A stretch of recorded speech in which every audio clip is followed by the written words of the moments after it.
로마서 7장 1절에서 6절까지 말씀입니다. 로마서 7장 1절에서 6절까지 말씀 우리 한 절씩 교독하시겠습니다. 로마서 7장 1절 제가 읽고 6절까지 교독하십니다. 형제들아, 내가 법 아는 자들에게 말하노니 너희는 그 법이 사람이 살 동안만 그를 주관하는 줄 알지 못하느냐. 남편이 있는 여인이 그 남편 생전에는 법으로 그에게 매인 바 되나 만일 그 남편이 죽으면 남편의 법에서 벗어나느니라. 그러므로 만일 그 남편 생전에 다른 남자에게 가면 음녀라.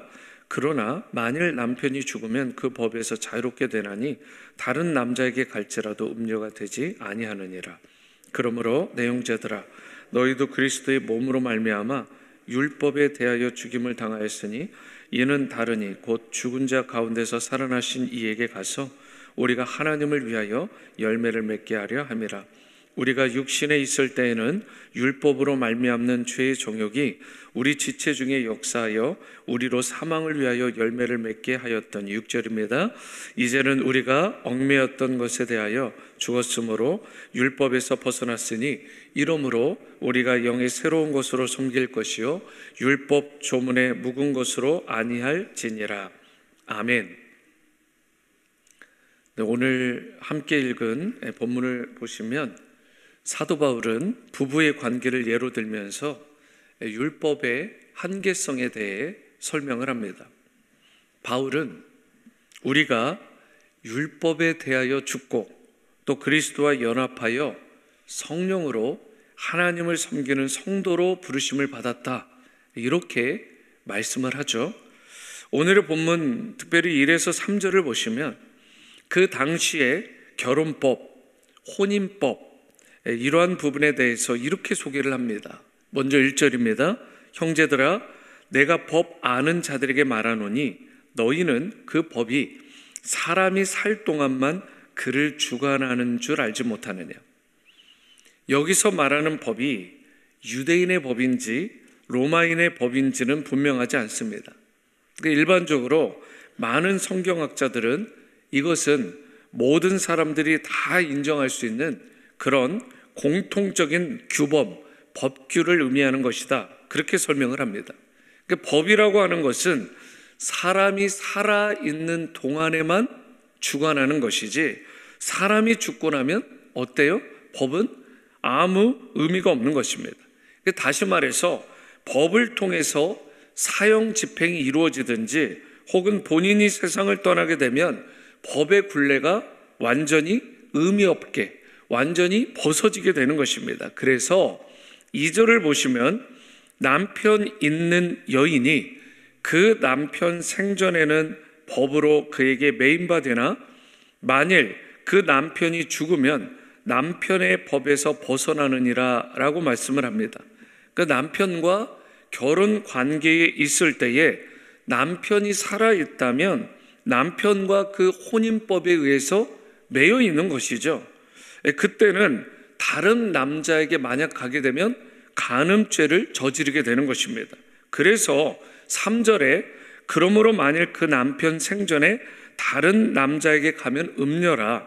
그러나 만일 남편이 죽으면 그 법에서 자유롭게 되나니 다른 남자에게 갈지라도 음녀가 되지 아니하느니라 라고 말씀을 합니다. 이것은 사도 바울 때 대부분의 사람들이 알고 있었던 혼인법입니다. 남편이 살아있을 동안에는 혼인법이 적용이 되면 다른 남자와 결혼할 수 없죠. 그러나 남편이 세상을 떠나고 나면 어떤 남자를 만나도 그래서 결혼해도 괜찮다라는 거예요. 이 사실을 소개한 후에 4절에 예수님과 우리의 관계를 이렇게 소개하는 것입니다. 그러니까 혼인법이 중요한 것이 아니라 예수님과의 우리의 관계가 더 중요하죠. 그래서 4절을 보시면 그러므로 내 형제들아, 너희도 그리스도의 몸으로 말미암아 율법에 대하여 죽임을 당하였으니 이는 다른 이 곧 죽은 자 가운데서 살아나신 이에게 가서 우리가 하나님을 위하여 열매를 맺게 하려 함이라. 그러니까 바울은 율법을 우리의 옛 남편이다, 이렇게 소개를 합니다. 그러니까 반면에 예수 그리스도는 새 남편이다, 이렇게 비유를 하고 있어요. 전에도 말씀드렸듯이 율법의 기능은요, 정죄하는 기능이 있습니다. 이것은 잘못됐고 이것은 잘된 일이야 라고 하는 정죄함에 대한 부분. 그렇기 때문에 율법과 결혼하게 되면 우리 모든 인생들은 결국 정죄함 아래 있을 수밖에 없고 죄의 결박에, 그래서 결국은 사망으로 가는 길밖에는 우리에게 놓인 초이스가 없게 되는 것입니다. 이러한 여러분과 저를 어떻게 해요? 예수님께서 십자가 죽으심을 통해서 그 죄와 사망의 법에서 해방시키셨다라고 말씀을 하잖아요. 이런 의미에서 예수님과 하나가 된다라는 것은 율법에 대해서는 죽고 십자가 복음으로는 다시 살게 되는 것을 의미하는 것입니다. 그래서 예수 그리스도와 결혼한다라는 것은 여러분과 저의 삶 가운데서 가장 큰 축복이고 영광스러운 새 출발의 시작이다라고 말할 수가 있는 것입니다. 그런데요, 우리가 주의해야 될 것이 있습니다. 만약 우리가 결혼식은 잘 올렸어요. 그러니까 요즘 젊은 가정들도 결혼식을 굉장히 중시하잖아요. 예나 지금이나 뭐 사실 별반 차이가 없습니다. 너무 정성껏 결혼식을 잘 준비해서 막대한 돈을 들이고 좋은 장소를 빌려서 결혼식을 올려요. 그랬는데 그렇게 결혼식은 잘 올렸는데 거기서 만약에 멈춰버리면 어떻게 돼요?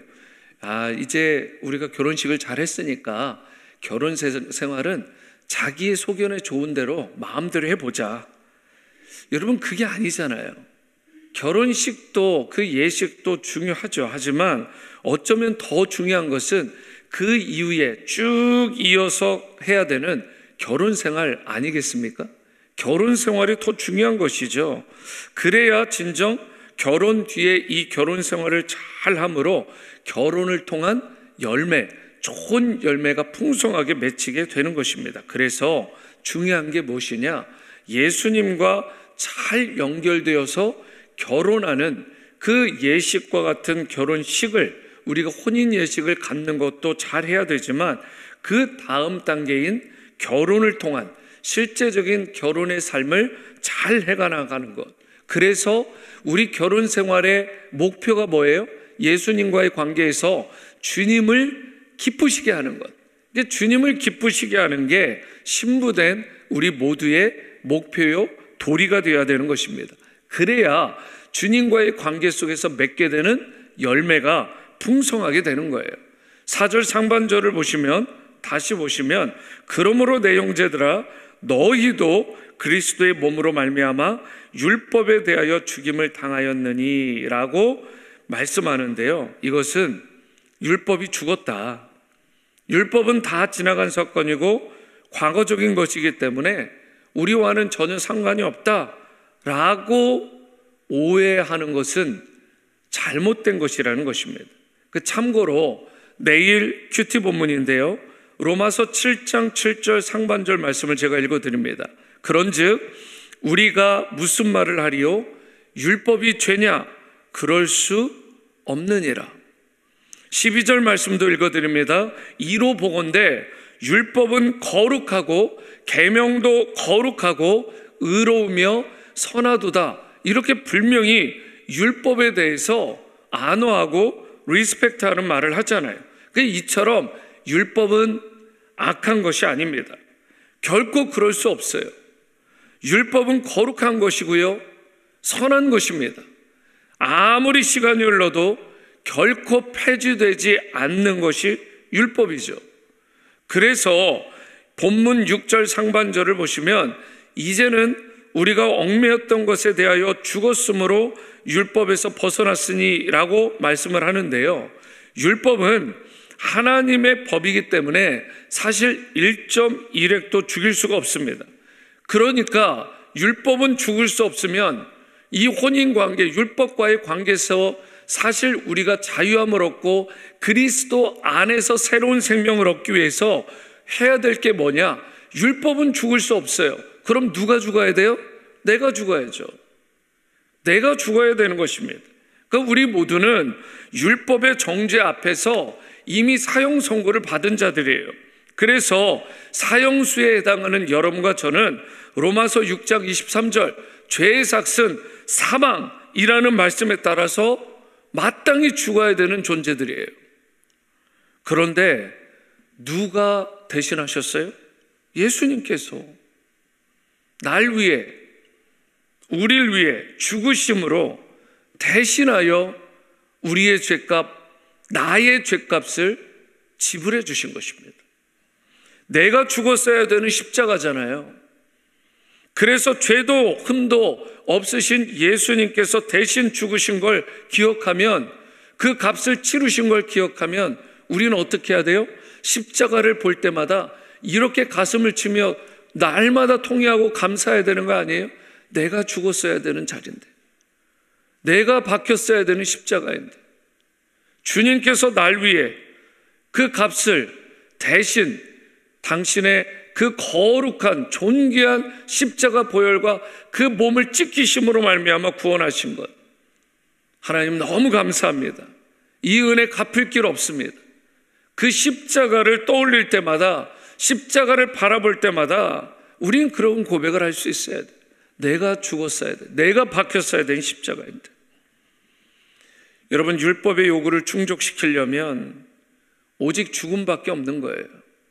그랬는데 그 율법의 요구를 충족시키기 위해서 누가 대신이요? 예수님이 대신. 우리가 의로워서요?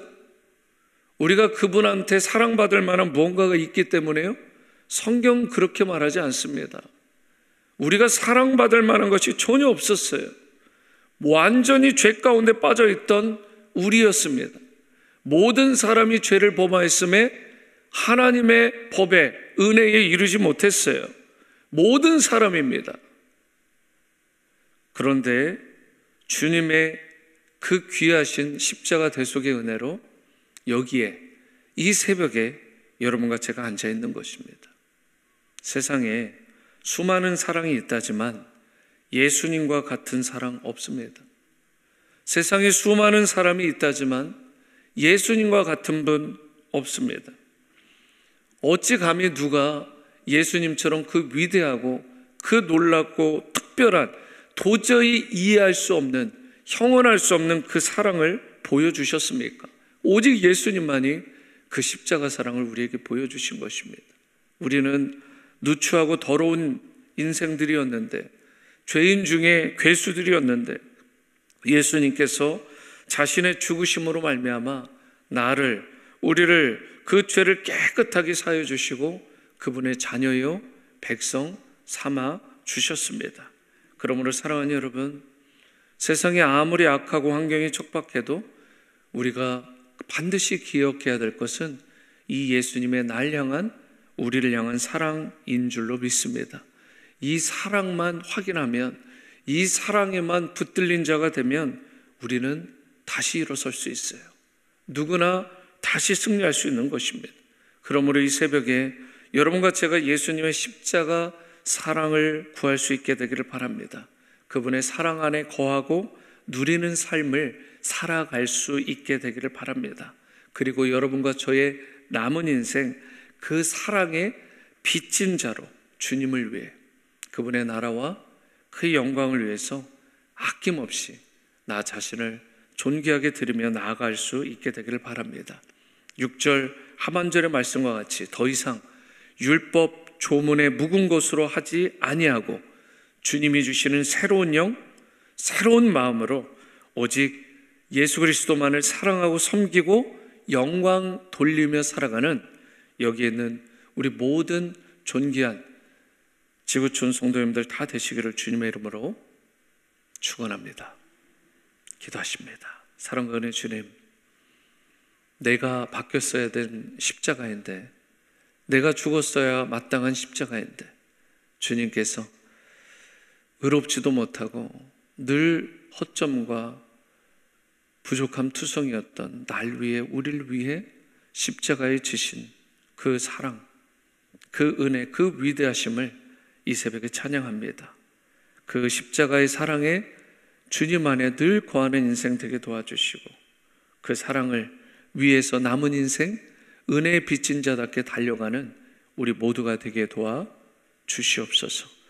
율법에 매여서 종노릇 하던 우리를 예수 그리스도의 십자가의 은혜로 구원하신 그 은혜를 날마다 찬양하고 감사하며 우리의 남은 인생 호흡이 닿는 그 순간까지 주님의 기쁨이 되는 인생으로 살아가기를 간절히 바라고 원하오며 존귀하신 예수님의 이름으로 기도드립니다.